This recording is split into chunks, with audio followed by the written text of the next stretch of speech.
Stop, you haven't subscribed to the channel yet. Subscribe now, we have new stories every day. Now let's go. Sometimes what you discover turns out to be worse than what you initially thought. As I lay in the darkness, staring at the ceiling, I guessed it was probably around 2 in the morning. I got up, looked at the bars, and reflected on how drastically my life had changed in less than 24 hours. You see, I was in a holding cell at the 3rd Police Precinct in the city center. I'm accused of damaging personal property and threatening someone with an aluminum bat. This morning, my wife and sister tried to post bail for me, but I told the jailer that I had made other arrangements and asked them to leave. I was afraid that if I saw them, I might cause them physical harm. So I'm sitting here cooling my heels and wondering what my next move will be. My name is Steve Muir. I'm 39, soon to be 40. I work at an insurance company as a property appraiser. I've been working there for 12 years and I make a decent living. Sue, my wife of 17 years, works in an office downtown, and we have one son, Kevin, who is also 17 and can sometimes be quite difficult. You see, we were a typical suburban family and quite happy until yesterday. We had a date night, or better yet, a weekend plan for Saturday and Sunday this week. You see, a couple of times a year, my wife would send our son to her parents for the weekend, giving us 2 days to ourselves. Sue started doing this some time ago so we could have time to reconnect with each other. Usually, she would go out with my sister and a few friends on Friday evening and return shortly before midnight. Then the real fun would begin. "Take it easy with them, honey," my wife said to our son. "Remember, they're not as young as they used to be, and I don't want you to hurt yourself or get sick on the rides. Do you hear me?" she warned him. The two of them packed his things on Thursday evening, and by 9 o'clock he was ready for the trip. I told Cindy that I want to be home by 11:30 p.m. on Friday, Sue told me. "I really need this weekend. Things have been so hectic lately, and it'll be great to relax and have some uninterrupted fun," she smiled at me. "I'm not planning to wear clothes all weekend. I don't think you'll mind," she said as I started to chase her around our bedroom. "That sounds perfect. On Friday, I'm meeting a new client, and if they sign the contract, we'll have something to celebrate," I told Sue. "Well, save your energy because you're going to need it this weekend," she told me as she tried to get ready for bed. But I grabbed her by the hand. "You know the rules, no sex tonight. Tomorrow night, you'll get all you can handle," she told me. On Thursday night, I had trouble falling asleep. A couple of times, I sneaked over to kiss and touch Sue a little. She told me to get back to my side of the bed and go to sleep. Eventually, I rolled over to my side and fell asleep. I knew Friday would be busy, so I got up early. I kissed my wife while she was still in the shower, grabbed her by the backside, and ran out of the bathroom before she could throw the wet sponge she was holding at me. I went downstairs, hugged my son, and told him to behave himself over the weekend and that we'd see each other on Sunday evening. Then I dashed out, not caring about anything else in the world, and sped down the road. This morning, everyone was in a good mood. And how could it be otherwise? It was Friday and payday. I reviewed the proposal I was set to present later in the day and finally received approval from management after 2 minor changes. The proposal was to insure a country resort. The resort was worth around $10,000, sir, and the policy would give our company a significant boost, especially in the current economic climate. "Don't mess this up," my boss Tom said around 3:30. "What time is your meeting with them?" he asked. "He wants me there around 6 or so. We can inspect the rooms after they check in the Friday guests," I told him. "How much leeway do I have regarding the rates?" I asked. "Not much. If necessary, you can lower it by 3%, but no more than that." "Don't worry, I won't leave without a signature," I assured him. I wrapped up my work at the office and left around 5:30. It was only a 25-minute drive to the city center, but the route was scenic along the lake, so I took my time and enjoyed the view. I arrived at the resort at about 10 to 6 and took another look at the rooms before heading inside. "Steve, you made it," Rick said, extending his hand. "How was the drive?" "Great. You really have a beautiful place here," I replied. "It must be very quiet here at night," I asked. "Except for the loons and owls, you could hear a pin drop. A lot of people come here just to get away for the weekend." "We're close enough to the city, but far enough to escape the urban hustle. There's no TV, radio, or cable in the rooms, so there's nothing to distract you. Our restaurant is open until 8 or so, and there's music in the lounge until midnight," Rick told me. "It looks like you have a little gold mine here," I said to him. "Ready to take a look at a few rooms?" I asked, and that's exactly what we did for the next hour. He showed me around, we made a few adjustments, and by 7:30, we had reached an agreement. In the end, I gave him a discount of about 1.25%, which was well within the permissible range. He signed, I signed, and his wife notarized the contract. "I'm glad it's all done," he said to me. "How about dinner before you head back, and maybe a bottle of wine to celebrate our new agreement?" Rick asked. I agreed, and we went to a corner of the restaurant and sat in a private booth. There aren't many people here, I said, just making small talk. It's still a bit early. Most people arrive here around 7 ago. My wife usually settles everyone into their rooms by 8:30. If you like meat, try the steak. It's simply outstanding. And my chef grills it to perfection over an open flame. We had an excellent meal and enjoyed each other's company. I would love to have a place like this, I told him. It seems like there's plenty to do here, but at the same time, it's really enjoyable. I love working with people, and running something like this would really appeal to me. In our economy, business is tough. We make money, but not a lot. If we didn't live here and do 95% of the work ourselves, we would never make it. But I love what I do, Rick continued. I was full and didn't know how I managed to finish that steak. I also declined dessert and just sipped a little brandy after dinner. It's time for me to go, I told him as we decided to take one last tour of the place. At that moment, the life I knew ended. We were standing in the doorway of the lounge, watching the couples dancing, when I thought I recognized someone. I was looking at a particular couple when Rick said, "Those are the Carrolls. They come here a couple of times a year for dinner and then head to the dance floor. I'd love to have something like that to hold in my arms right now," he told me. I would too, I thought to myself, because if my eyes weren't deceiving me, that was my wife Sue with her old college boyfriend, Bill Carroll. When they turned and walked back to their table, I was certain of it. So this was Sue and Cindy's girls' night out, I said to myself. I watched as they laughed, drank, and returned to the dance floor for a slow song. The only reason I didn't storm over and confront them both was that I was standing next to Rick and needed to at least appear professional. "Rick, I need to get back home. I have a lot to do tonight, and it's already almost 10. I want to thank you again for the business, and I know you won't regret choosing our company," I said to him as I stepped away from the door. "Pick a weekend and bring your wife. You'll be my guest. A weekend here will do wonders for your personal life," he said, winking at me. "I can guarantee it." We shook hands once more, and I got in my car and drove away. I returned to the city in a daze. How long has this been going on, was the first question on my mind. Sue was dating Bill when we first met in class. They had been together for most of 2 years. What started as a lively discussion in sociology class turned into a lunch or two at the student union and eventually into dinner.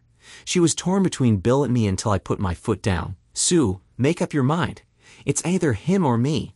I'm not going to share you," I gave her my ultimatum. She broke up with him 2 weeks later, and we immediately became a couple. Hell, we were like rabbits having sex on our first date. We went to Outback Steakhouse and spent Saturday and all day Sunday in bed. It wasn't even a month later when Sue found out she was pregnant. At that moment, there wasn't even a question of what to do. With my grandmother's ring in hand and on one knee, I proposed to Sue. She said yes, and a month later, we were husband and wife. Do I regret how it all happened? Not really. I had the woman of my dreams. 8 months later, we had a bouncing baby. Everyone pitched in, and we managed just fine. We weren't wealthy, but we were happy nonetheless. That's how it had been from day one. Even after all these years, we found time to be intimate at least 3 times a week, and I always considered myself a happily married man. I never doubted that my wife felt the same. At least that's what I believed until about an hour ago. Sue wasn't home when I arrived, thank God. I went to the computer and Googled Bill Carroll. Computers are amazing. There's an enormous amount of information you can get with just a few keystrokes. Take Bill, for example. Now, I know he lives about 45 minutes away from us in the same town as ours. Cross-referencing his name and address, I found out that he's married to someone named Ruth. If he has a wife, what the hell is he doing with mine? And how long has this been going on? I asked myself. I noted his address and decided to pay Bill a little visit. I went upstairs and started changing into something more casual when my anger boiled over. I threw my suit on the floor and punched the bedroom door. "That cheating bastard," I yelled. No wonder she didn't want to fool around on Thursday night. She wanted to be fresh for her lover. My mind kept repeating over and over. I grabbed the mattress, dragged it down the stairs, and threw it out the front door. A little gasoline from the garage, and it was ready.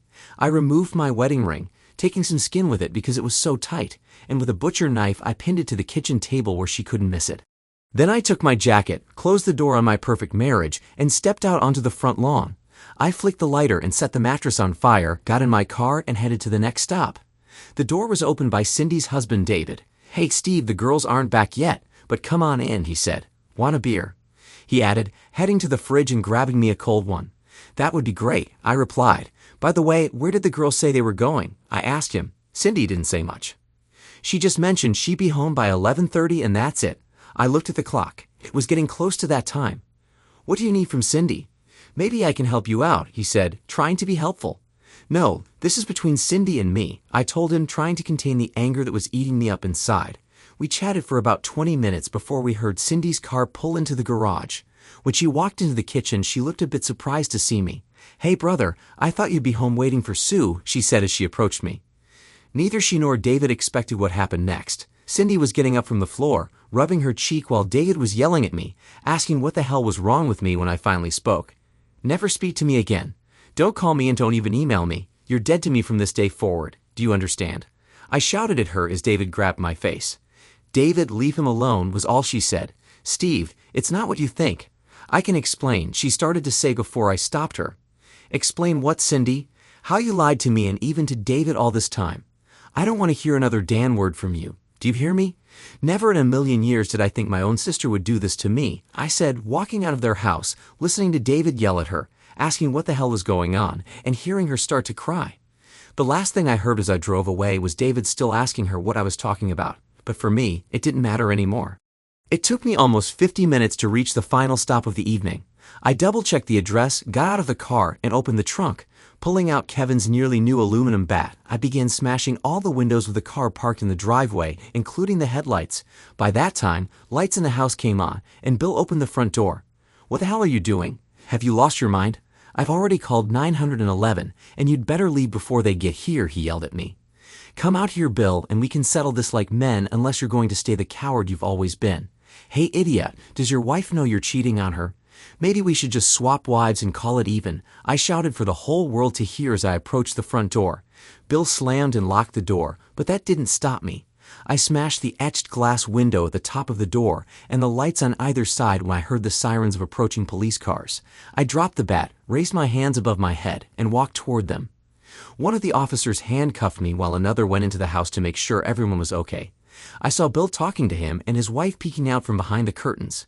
Tell your wife how great my wife is, Bill. I'm sure she'll be interested to know where you were tonight, I shouted again, looking directly at her. I was thrown into the backseat of a patrol car and taken to the city. It was too late to do anything tonight, but tomorrow I was told I'd be able to post bail after the charges were filed.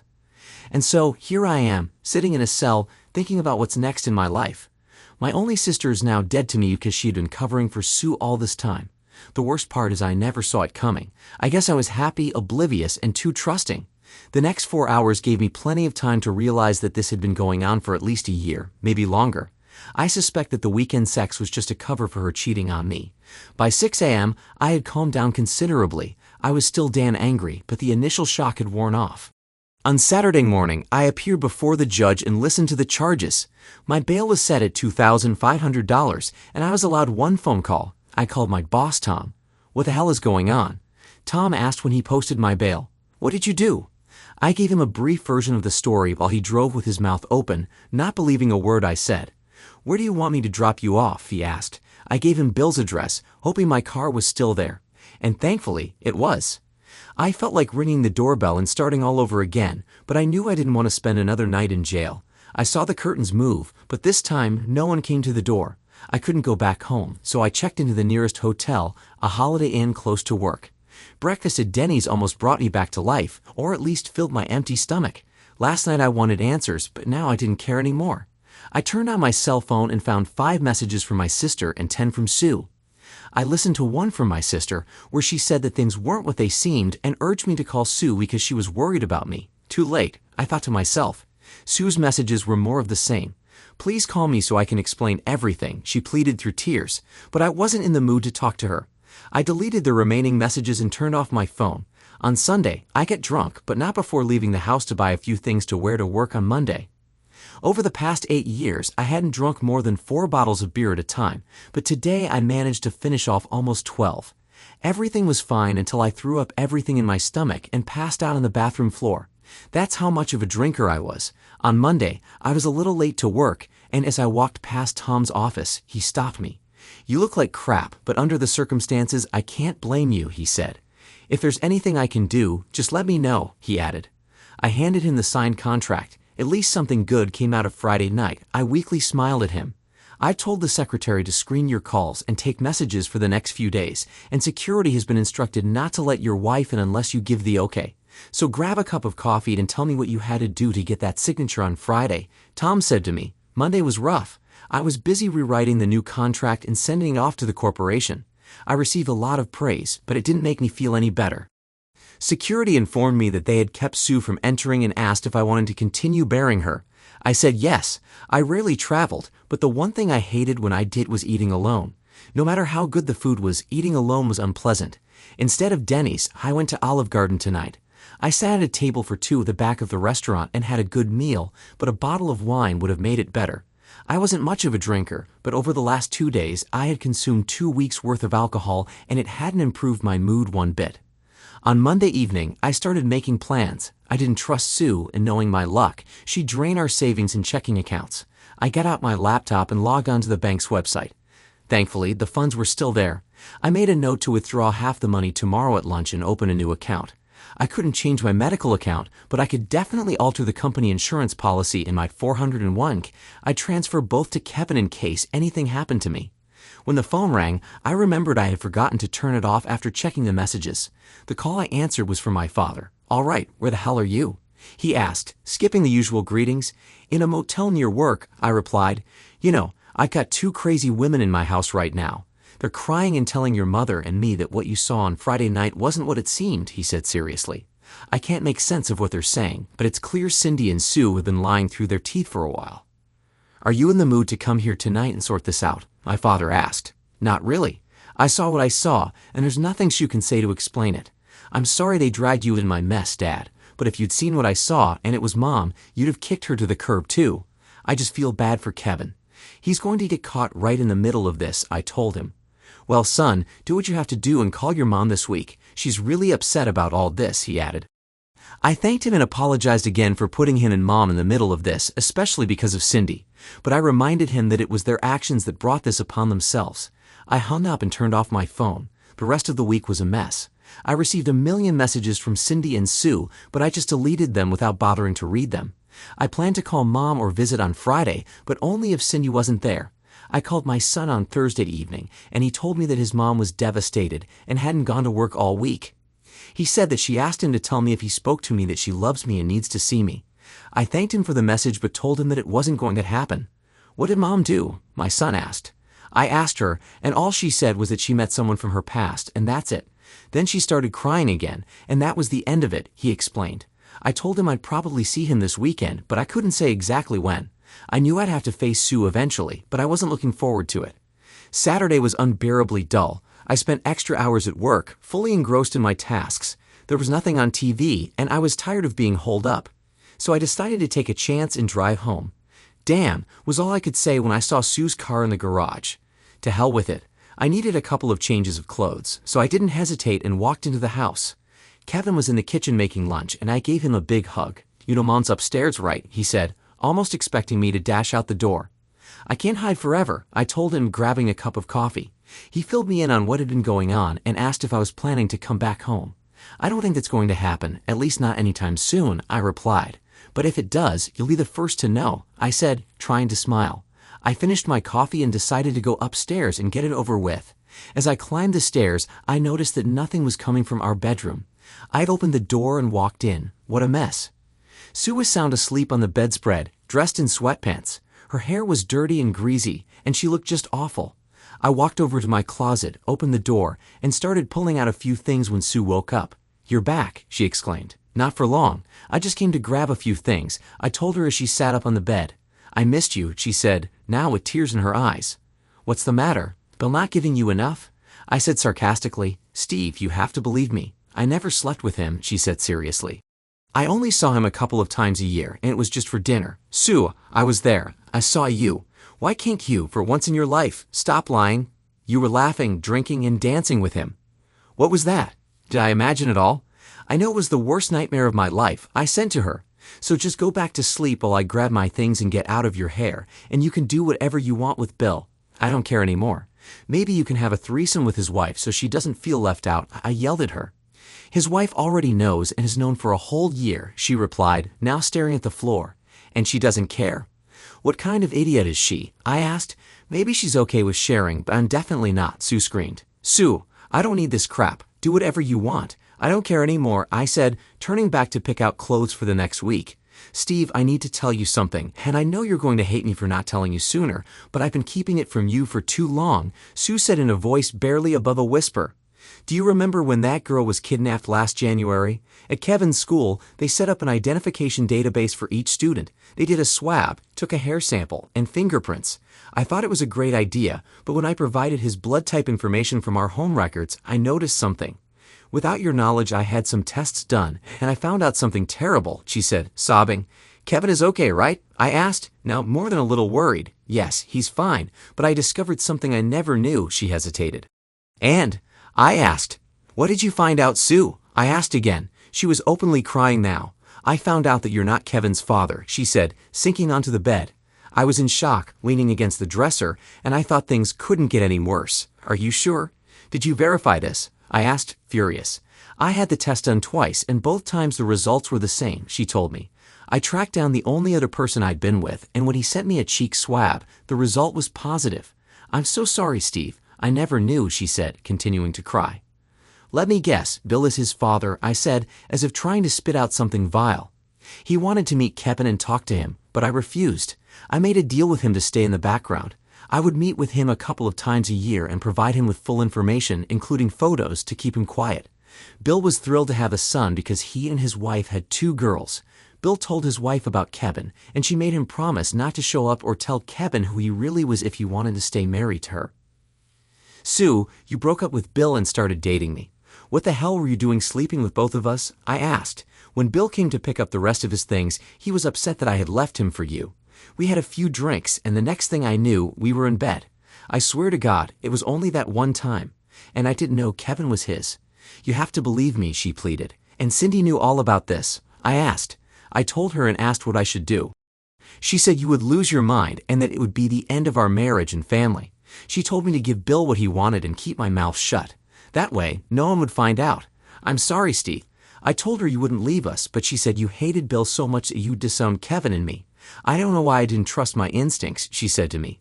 So you've been meeting with him behind my back since last year and using my sister to cover for you. Is that about right? I asked. Sue just nodded, staring at the floor. After 17 years, you didn't trust me enough to tell me, and instead you decided to lie to me. What were those special weekends? Wait, just to make you feel better about lying to me. You make me sick, Sue, I said, almost spitting the words at her. No, Steve, they started long before I found out. Those weekends were ours, no one else's.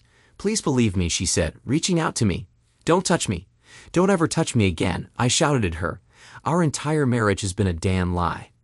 I thought things were bad when I believed you were cheating on me, but now I find out that my son isn't even my son. Why didn't you just put a bullet in my head? Does Kevin know? I had asked. No, I haven't told him, and there's no reason for him to know. You're his father, and you always will be. Bill was just a biological donor. You're the one who taught him to ride a bike, play baseball, and gave him his first car. You're more of a father than Bill could ever be. He never has to know about Bill. There are only 4 people in the world who know, and none of us will tell them. You will always be his father, and no one else needs to know, she insisted. So now you want me to start lying too? It's not enough that you dragged my sister into your twisted web of lies. Now you want to pull me into it as well. That's not going to happen. He will be told even if I have to do it myself. He has a right to know who his biological father is. Everyone does, I stated firmly. You're right.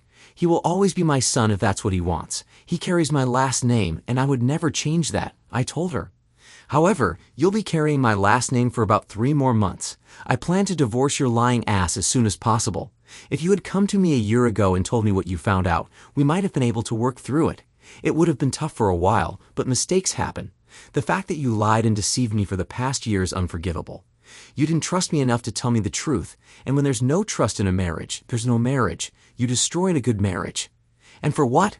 A dinner, a little dancing, and a lot of lies. As I already told my sister, I never want to talk to you again. You're dead to me, I said, heading down the stairs to the kitchen. Kev, it's time for us to have a little talk, I called to him. Dad, if this is about sex, I already know everything, he replied, trying to lighten the mood. Well, maybe not everything, I said as I pulled up a chair.